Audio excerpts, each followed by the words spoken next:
नमस्कार दोस्तों, एक बार फिर से आपका स्वागत है कल्प करियर इंस्टीट्यूट के ऑनलाइन प्लेटफॉर्म पे। और मैं हूं आपका अपना कैलाश शर्मा, आपके सफलता का हम सफर।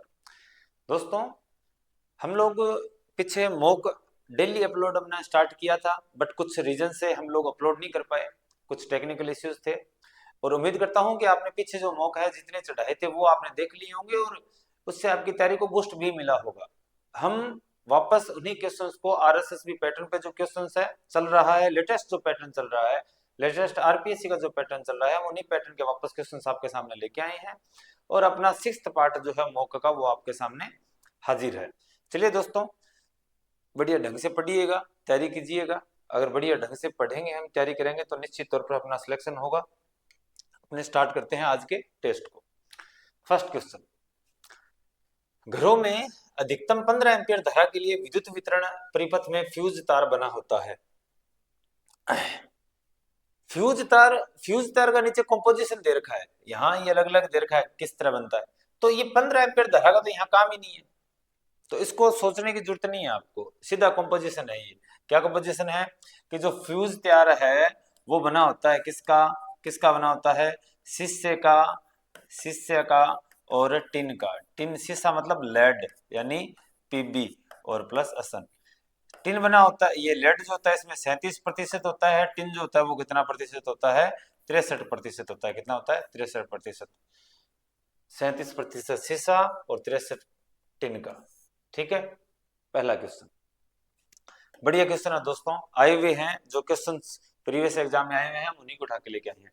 एक विद्युत फ्यूज तार की क्या विशेषताएं होनी चाहिए, फ्यूज तार की क्या विशेषताएं होनी चाहिए। पहली बात तो गलनांक का कहा है, तो गलनांक क्या होना चाहिए, फ्यूज तार का निम्न होना चाहिए। क्या होना चाहिए, निम्न। यानी कि अगर ज्यादा मान की विद्युत धारा प्रवाहित हो तो उससे ज्यादा ताप जब पैदा होगा तो वो मेल्ट हो जाए और विद्युत धारा का जो प्रवाह है वो कट जाए, ताकि आगे के जो साधित्र है, जो अप्लायंस है वो बचे रहे। अगर हमने ऐसा नहीं किया, ज्यादा हुआ तो उसमें से विद्युत धारा प्रवाहित होने लग जाएगी और सिस्टम जल जाता है। प्रतिरोध भी क्या होना चाहिए, उच्च होना चाहिए, उच्च प्रतिरोध, उच्च विशिष्ट प्रतिरोध, उच्च विशिष्ट प्रतिरोध।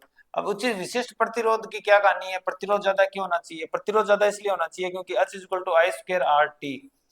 इसके अकॉर्डिंग अगर आई मान की विद्युत धारा प्रवाहित करवाई जाए किसी साधित्र में से, उसका प्रतिरोध आर हो टी टाइम के लिए, तो H इतनी उष्मा उसमें से उत्पन्न होती है।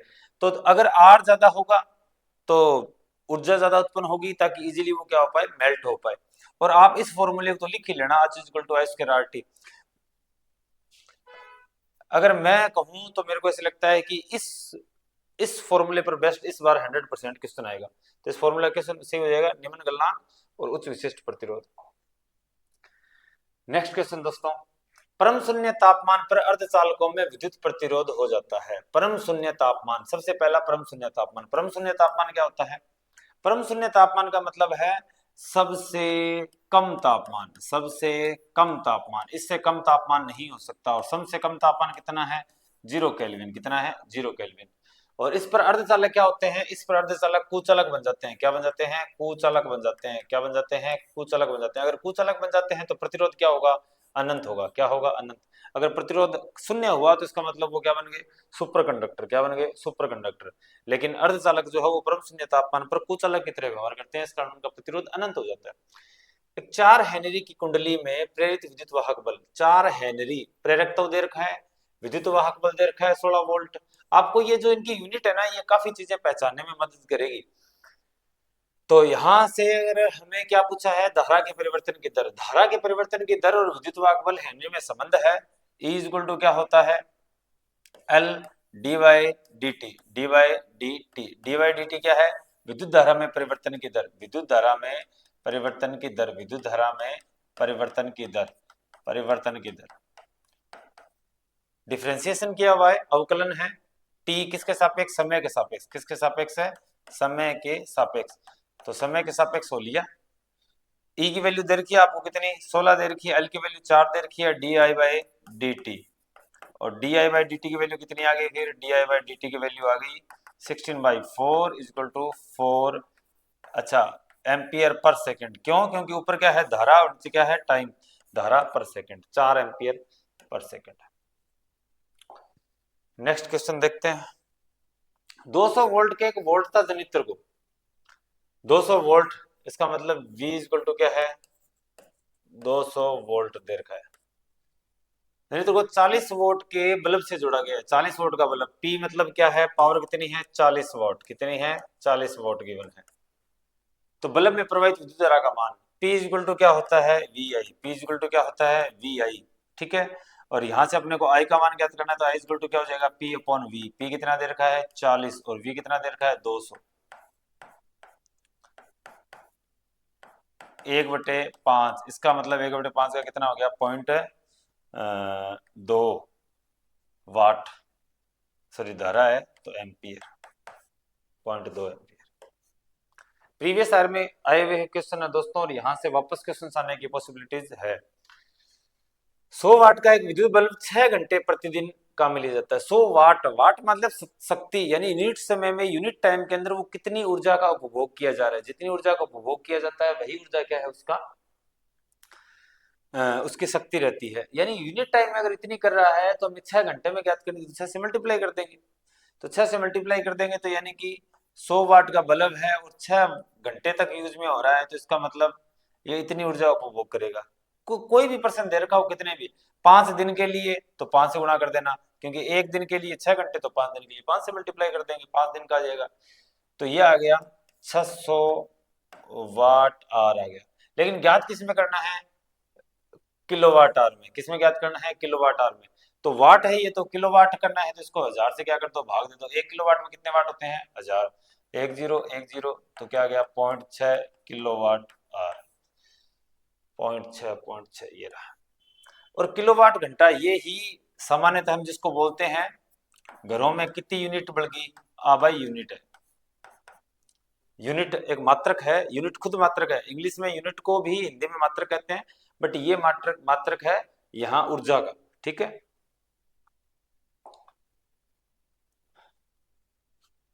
किसी विद्युत परिपथ में परिपथ के प्रतिरोध को परिवर्तित करने के लिए किस युक्ति का उपयोग किया जाता है।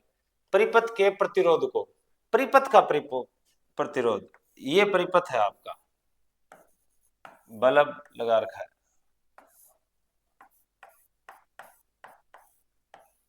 तो यहाँ एक इस तरह की युक्ति होती है। युक्ति मतलब आप अगर देखा है आपने, तो लैब के अंदर इस तरह एक पाइप की इस तरह की स्ट्रक्चर होती है, उसके ऊपर ऐसे वायर कुंडली बनाई हुई होती है, और नीचे स्टैंड लगा होता है ऐसे, और यहाँ ऊपर एक इस तरह का जुगाड़ा लगा रहता है। इसको आगे पीछे खिसकाने से धारा प्रतिरोध का मान बदल जाता है। अब यहाँ अगर ये धारा नियंत्रक बोलते हैं, इसको क्या बोलते हैं, धारा नियंत्रक बोलते हैं। अगर क्या करना है हमें, धारा नियंत्रक में हमने ऊपर वाला जो उसके ऊपर नोज लगी है उसको आगे पीछे कर दिया, उसके आगे पीछे कर दिया, तो आगे पीछे करने से प्रतिरोध का मान बदल गया, प्रतिरोध का मान बदलने से धारा का मान बदल जाएगा। अच्छा, V इक्वल टू क्या होता है, I R. R equal to क्या होता है, सॉरी, I इक्वल टू क्या होता है, V अपॉन आर। तो R का मान बदलेगा तो I का मान अपने आप बदलेगा। यहाँ से R का मान बदल रहा है, R का मान बदलेगा तो प्रवाहित होने वाली विद्युत धारा का मान बदल जाएगा।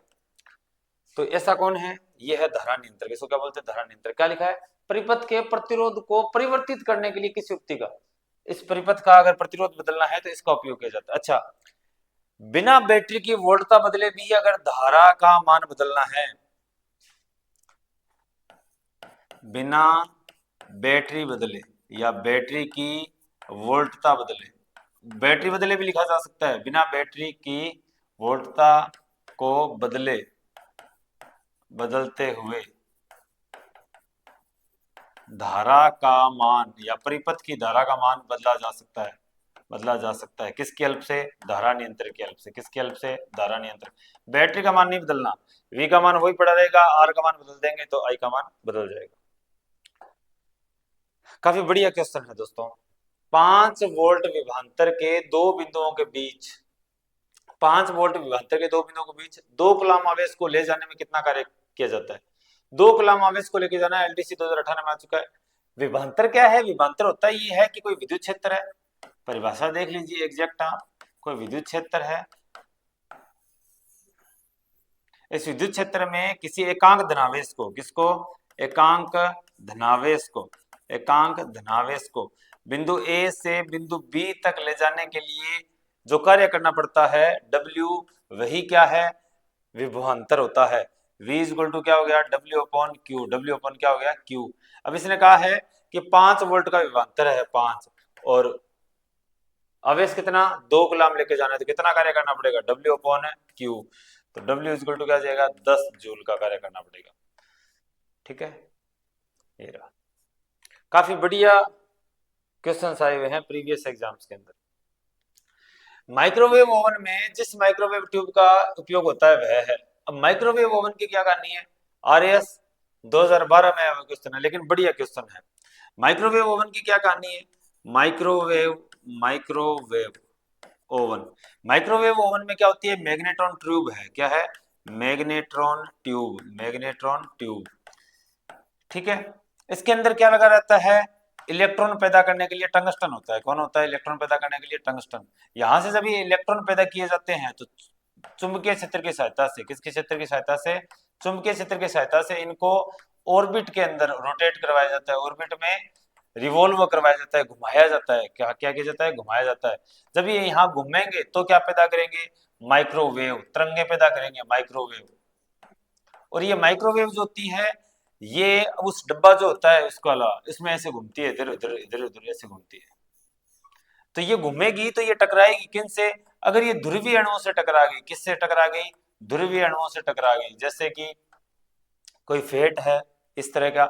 अगर अपने बात करते हैं जल की, अगर जल से टकरा गई तो जल ऐसे रहता है, पार्शियली नेगेटिव पार्शियली पॉजिटिव, ये पार्शियली का साइन है। ठीक है, थोड़ा नेगेटिव मतलब पूरा अलग हो तो पूरा पॉजिटिव चार्ज आएगा, लेकिन थोड़ा है ये तो ये ध्रुव बन गए दो अलग अलग, इसलिए ये कौन सा है, ध्रुवीय अणु है। कौन सा अणु है, ध्रुवीय अणु। जब ये इसे टकराएंगे तो इनमें क्या करवाएंगे, घूर्णन करवाएंगे। क्या करवाएंगे, घूर्णन। और ये जब घूर्णन करवाएंगे तो घूर्णन करवाने से क्या होगा, या फिर घूर्णन के साथ क्या करवाते हैं, कंपन। तो क्या पैदा होगी, उष्मा। क्या पैदा होगी, उष्मा। और उष्मा से क्या होता है, भोजन गर्म। उस उष्मा से क्या होता है, भोजन गर्म होता है। इसीलिए जब समोसा हम इसमें गर्म करते हैं तो समोसा के ऊपर का कवर जो है वो गर्म नहीं होता, अंदर का मेटेरियल गर्म होता है। ठीक है, मैग्नेट्रॉन ट्यूब। नेक्स्ट क्वेश्चन, जब अन प्रतिरोध, एक प्रतिरोध की वैल्यू अन है, सॉरी अन संख्या में है और प्रत्येक का मान r है, ठीक है, को समानांतर क्रम में जोड़ा जाता है तो परिणामी प्रतिरोध का मान x है। अन प्रतिरोध है और इसको किस में जोड़ा गया है, समानांतर क्रम में। समानांतर क्रम का फॉर्मूला ये होता है 1/r 1 + 1/r 2 + 1/r 3। इस तरह हम करते हैं। एक का मान r दे रखा है, प्रत्येक का मान क्या है, r है। प्रत्येक का मान क्या है, r है। r कर लेते हैं प्रत्येक का मान, और कहां तक है, अंत तक है। और टोटल वैल्यू कितनी आई, x आई है, तो ये वैल्यू भी यहाँ पुट हो जाएगी x। ठीक है, तो कहां तक है, अंत तक है। हल करते हैं इसको, r एलसीएम आ जाएगा 1 + 1 + 1 इस तरह n तक है। तो 1/x = क्या आ जाएगा, n। इन सभी का जोड़ क्या आ जाएगा, n आ जाएगा।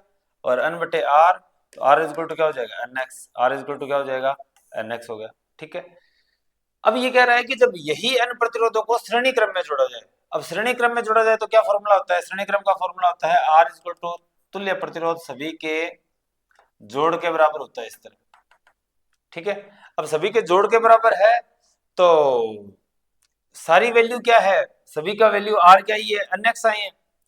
सभी का मान इसने क्या दे रखा है, r दे रखा है ना, हमने r कर दिया।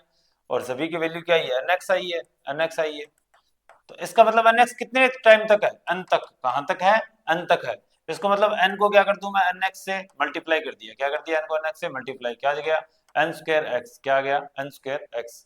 ये यानी कि एक की वैल्यू क्या आ गई, nx। एक की वैल्यू क्या आ गई, nx। और है कितने ऐसे, n है। तो बस यही सीधा रहता है, n²x। आप ऐसे भी कर सकते हैं, सभी की वैल्यू एक जैसी है तब।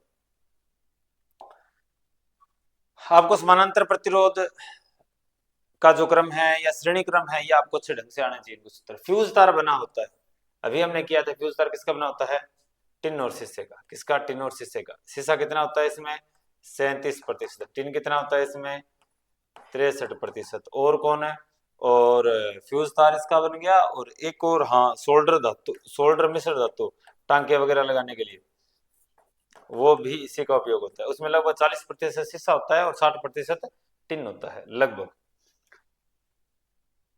किसी विद्युत धारावाही सीधी लंबी परिनालिका के भीतर चुंबकीय क्षेत्र। परिनालिका क्या होती है, परिनालिका अगर किसी आपके पास कोई चालक तार है और आपने इस तरह उसकी क्या बना दी, कोयल बना दी, और उसमें से विद्युत धारा प्रवाहित करवा दी, तो अब ये पूरी जो है फॉइल जो है, सॉरी कोयल जो है, एक चुंबक की तरह व्यवहार करती है और इस शेप को हम क्या बोल देते हैं, हमें परिनालिका, इस कहानी को क्या बोल देते हैं, हम परिनालिका बोल देते हैं।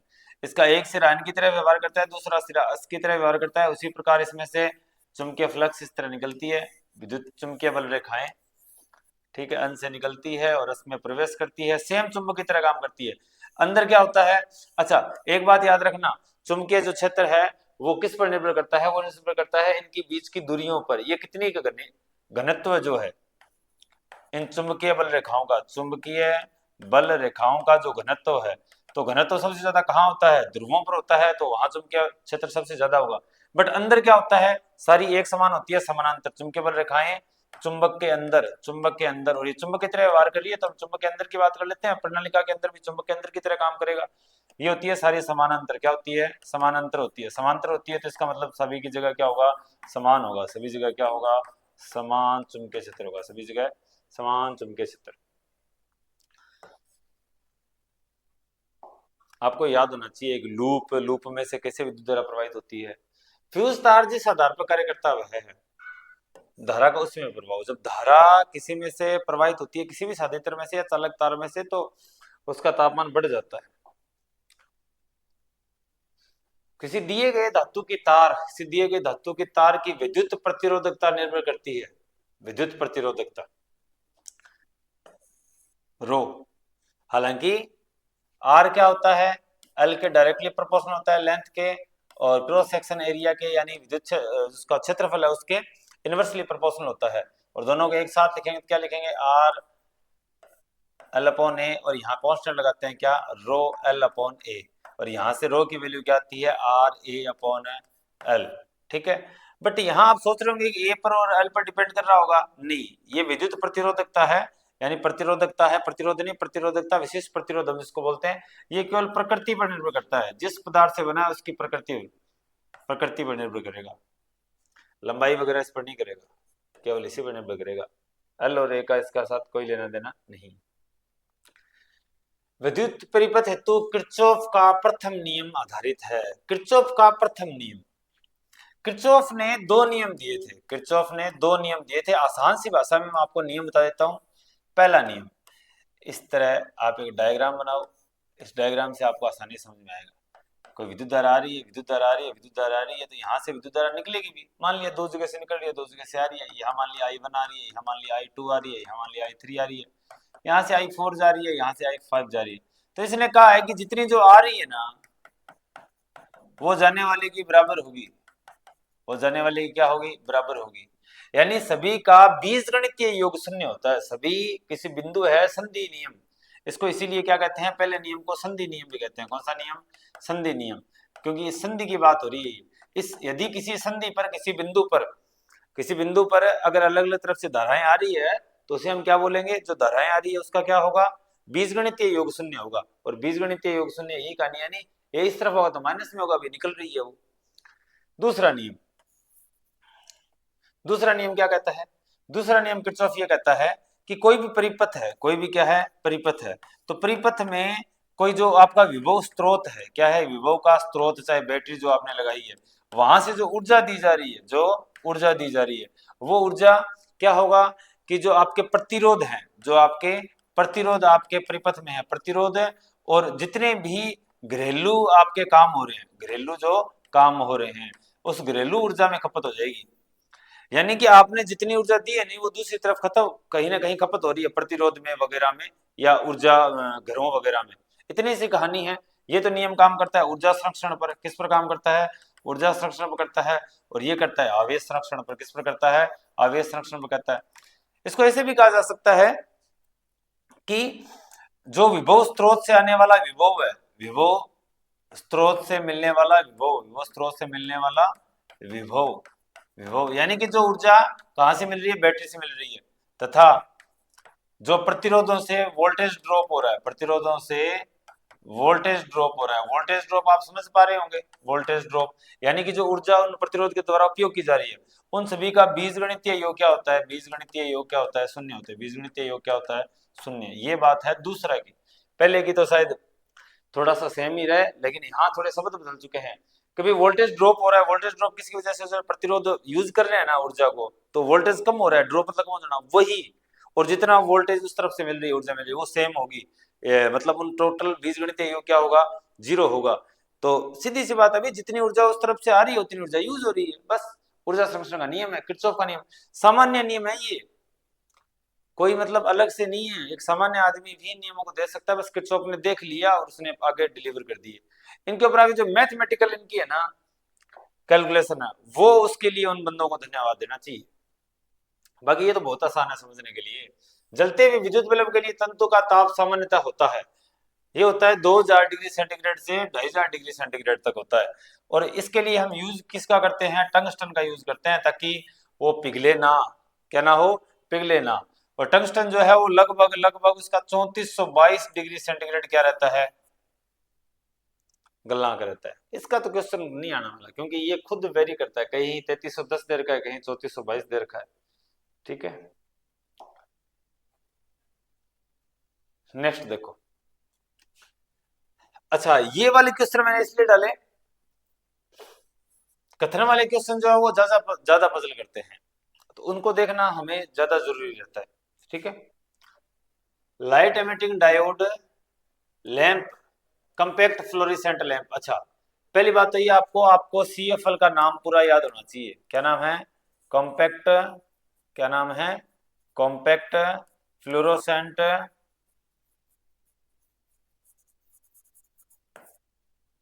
फ्लोरोसेंट लाइट या फिर lamp,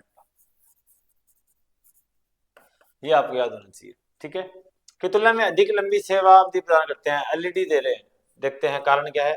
light emitting diode LED जो है वो कॉम्पैक्ट फ्लोरोसेंट लैंप की तुलना में अधिक ऊर्जा दक्ष होते हैं।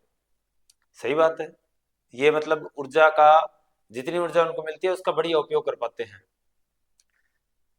कथन है कि लंबी सेवा तक देते हैं क्योंकि ऊर्जा में दक्ष होते हैं, बिल्कुल सही है।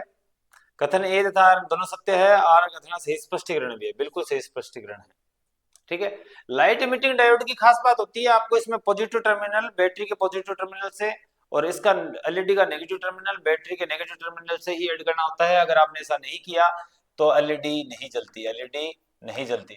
जबकि सामान्य जो बल्ब होता है, ताप दीप्त बल्ब जिसको बोलते हैं, यानी घरों में हम जिस बल्ब का उपयोग करते हैं 10 रुपए का वो लट्टू आता है ना, लोटियो, वो जो है उसमें आप पॉजिटिव नेगेटिव से जोड़ दो चाहे कैसे जोड़ दो, वहां कोई इश्यू नहीं है, वो जल ही जाएगा। इन दोनों की खास बात। दूसरी बात, एलईडी को अगर आप परिपथ में दिखाएंगे तो इस तरह दिखाएंगे, ये पॉजिटिव ये नेगेटिव होता है इस तरह। ये क्या दिखा रहा है, लाइट को दिखा रहा है, लाइट पास हो रही है। नेक्स्ट क्वेश्चन, घरेलू विद्युत उपकरणों पर आजकल सितारे 5 सितारों तक अंकित किए जाते हैं, इन पर अंकित सितारे व्यक्त करते हैं कि सितारों की संख्या जितनी अधिक होती है। अच्छा, 3 ही ऑप्शन रह गया क्या, चौथा ऑप्शन खा गया क्या, हो सकता है। इस उपकरण की उपयोग अवधि अच्छी होती है, ऊर्जा दक्षता उच्चतर होती है, कार्य क्षमता। ऊर्जा दक्षता के लिए स्टार जो लगाए जाते हैं ना, आप देखना फ्रिज वगैरह लगे जाते हैं उनके ऊपर स्टार लगे जाते हैं, कोई 5 स्टार होता है, कोई 2 स्टार होता है, कोई 3 स्टार होता है। तो इन सभी में क्या होता है, स्टार। ठीक है, ये स्टार ऊर्जा दक्षता के लिए यूज में ले देते हैं, किसके लिए, ऊर्जा दक्षता के लिए काम में लिए जाते हैं। चलिए, और ये लगाता कौन है, BEE, bureau of energy efficiency. ठीक है, नेक्स्ट, बीईई, एलईडी का पूरा नाम होता है लाइट इमिटिंग डायोड, डायोड है, डायनमो नहीं है। और ये कब आया है, 24/7/2022 को। हाँ, जो पात्रता हमने पास की थी, जिस पात्रता मैंने पास की थी और उस पात्रता को पास करने के बाद नेक्स्ट जो मेरा सिलेक्शन हुआ था, ये पात्रता वाला एग्जाम। विद्युत शक्ति का मात्रक नहीं है, विद्युत शक्ति का मात्रक जूल पर सेकंड, बिल्कुल यही है। जूल क्या है, वर्ग प्रति सेकंड जो कार्य किया जाता है वही शक्ति होती है। वाट खुद हमने पढ़ा, ये किलोवाट घंटा, किलोवाट घंटा जो है ना, ये किसका मात्रक हो गया, ये ऊर्जा का मात्रक हो गया। किसका मात्रक हो गया, किलोवाट घंटा ऊर्जा का मात्रक है। इसको हम क्या बोलते हैं, यूनिट बोलते हैं। क्या बोलते हैं, यूनिट बोलते हैं। घरेलू शब्द है इसका, यूनिट। विद्युत ऊर्जा की व्यवसायिक इकाई है, यही थी अभी, किलोवाट घंटा, किलोवाट घंटा।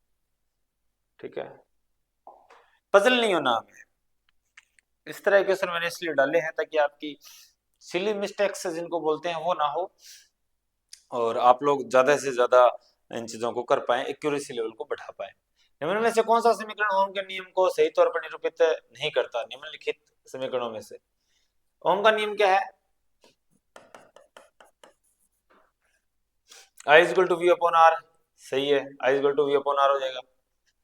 We upon r, v upon r, v upon r equal to i, यहाँ वी इक्वल टू आई आ रही है, आर इक्वल टू, अच्छा आर यहां से हो जाएगा वी अपॉन आई। आर क्या होगा? आर इस तरफ रखोगे तो आई इस तरफ आएगा तो वी अपॉन आई होगा, आई अपॉन वी नहीं होगा, ये गलत है। वी अपॉन आर ये एक तरह से धारा है, इसने गड़बड़ कर रखी है, हाँ धारा लगानी चाहिए। वैसे है ये एक तरह से नियतांक, आर नियतांक होना चाहिए, गड़बड़ है इसमें, यहाँ धारा आनी चाहिए, आई आनी चाहिए धारा। इस तरह का उम्मीद है क्वेश्चन वो नहीं देगा जिसमें दो दो में गड़बड़ हो, लेकिन इस तरह क्वेश्चन आए भी हैं तो आपको उस टाइम बदल नहीं होना, ठीक है। v equal to we upon R है, वी अपॉन आर क्या होगा? वी अपॉन आर आई होगा, आई नियतांक आर नहीं है, ये प्रतिरोधी कारक है 2।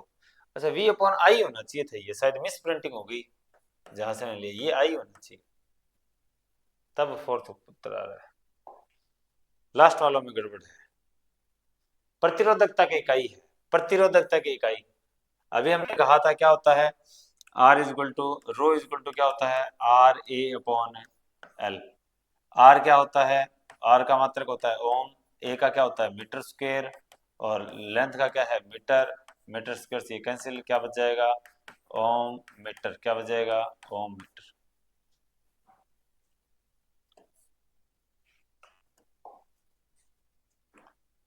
इलेक्ट्रिक आवेश के प्रवाह की दर, इलेक्ट्रिक आवेश के प्रवाह की दर यानी क्यू में जो परिवर्तन हो रहा है, क्यू बाई टी धारा है, क्या है ये? धारा, और इस धारा का मात्रा क्या होगा? एम्पियर। नेक्स्ट क्वेश्चन देखते हैं दोस्तों। वाट को प्रकट कर सकते हैं, वाट क्या है? वोल्ट में नहीं, कैलोरी में नहीं, ऊर्जा है ये, किलोमीटर में नहीं, जूल प्रति सेकंड। वास्तव में यही क्या होता है? वाट होता है, और यहां से आपको जूल भी मिल जाएगा। जूल क्या होता है? वाट सेकंड होता है, क्या होता है? वाट सेकंड होता है। और अगर आपको किलोवाट घंटा में जूल चेक करना हो तो किलोवाट घंटा में को आप किस में बदल दो? वाट सेकंड में बदल दो। किलोवाट घंटा को अगर वाट में बदलोगे तो 1000 तो वाट करने पड़ेंगे, और घंटा को सेकंड में बदलोगे 3600 सेकंड करने पड़ेंगे। तो ये आ जाएगा 3.6 इंटू 10⁻6 जूल। तो 1 किलोवाट घंटा में ये जूल होते हैं। ये वास्तव में ये वाट सेकंड ही है, ये जो जूल है ना ये क्या है? वाट सेकंड ही तो आया है। ये वाट था और ये क्या था? सेकंड। और वाट सेकंड को हम क्या बोलते हैं? जूल बोलते हैं। वो घुमा के प्रश्न देने की कोशिश करेगा आपको। 100 वाट का एक विद्युत बल्ब 6 घंटे प्रतिदिन काम में लिया जाता है। 100 वाट का बल्ब है, शायद ये हो गया क्वेश्चन अपना। 100 वाट का बल्ब है, प्रतिदिन 6 घंटे काम में लिया जा रहा है, इसका यही उत्तर आया था ना।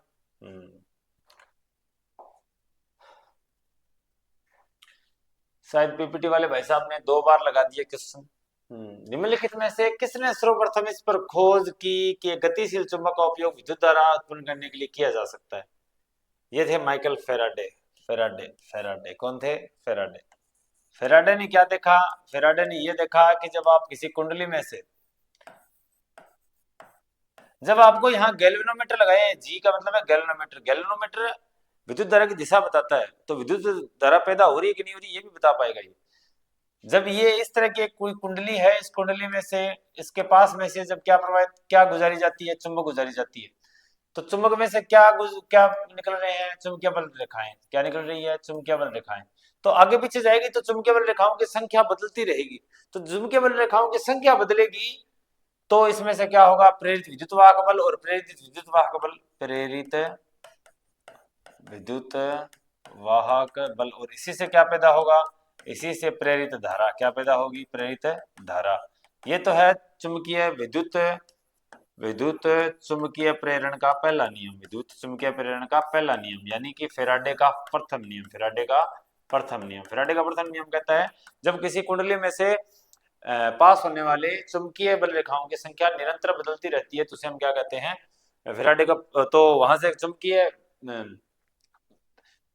एक इलेक्ट्रोमोटिव फोर्स यानी कि प्रेरित विद्युत वाहक बल पैदा होगा और उसी से क्या पैदा होगी, प्रेरित विद्युत धारा पैदा होगी। ठीक है, और ये हो गया फैराडे का प्रथम नियम। फैराडे का दूसरा नियम क्या कहता है कि यहां से जो विद्युत धारा पैदा हो रही है, विद्युत धारा जो पैदा हो रही है, ये विद्युत धारा क्या होगी, यानी जो ई है इलेक्ट्रोमोटिव फोर्स, इसी से ही प्रेरित विद्युत धारा पैदा होगी।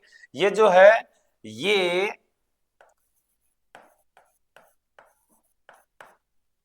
इसकी ऋणात्मक होती है, जो परिवर्तन हो रहा है उसके क्या होगी, ऋणात्मक होगी। क्या होगी, ऋणात्मक होगी। यानी कि हम कहेंगे कि प्रेरित विद्युत धारा उसी गुण का विरोध करती है जिसकी वजह से वह पैदा होती है। ये दूसरा नियम है, ये आपके सामने है, E equal to minus D phi upon D T. अच्छा, और ये हो गई।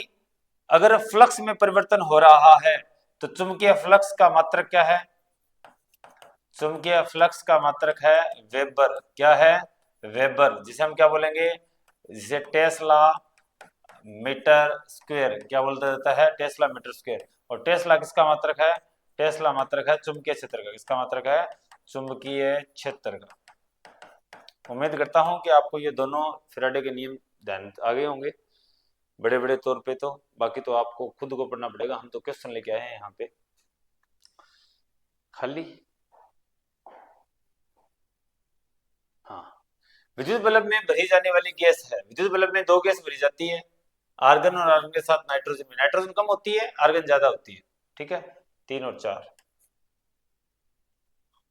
नेक्स्ट क्वेश्चन, उपकरण जो दिष्ट धारा को प्रत्यावर्ती धारा में परिवर्तित कर देता है, घरों में लगा रहता है इन्वर्टर। ठीक है, इन्वर्टर क्या करता है, डीसी को एसी में कन्वर्ट करता है, स्टोर वो डीसी में करता है और बाद में सप्लाई वो एसी की देता है। तो अपने क्वेश्चन जो है कंप्लीट हो गए हैं। उम्मीद करता हूं कि आप लोगों को यहाँ से काफी बूस्ट मिला होगा अपनी तैयारी के लिए। तो दोस्तों बढ़िया ढंग से पढ़ना है अपने को और इस तरह के क्वेश्चंस जो है वो करते रहने हैं। बढ़िया तैयारी कीजिएगा, बढ़िया पढ़िएगा। उम्मीद करता हूं कि आप लोगों को लिए जो हम ये कर रहे हैं, आप लोगों की तैयारी में ये काफी हेल्प कर रहा होगा। आपकी जो सफलता है उसको सुनिश्चित करवाने के लिए हम अपनी तरफ से जी तोड़ मेहनत करेंगे दोस्तों। चलिए मिलेंगे अब अपने नेक्स्ट मॉक के अंदर। तब तक के लिए चैनल को सब्सक्राइब कीजिएगा, शेयर कीजिएगा, अपने भाइयों को भी दिखाइएगा। धन्यवाद दोस्तों, जय श्री राम।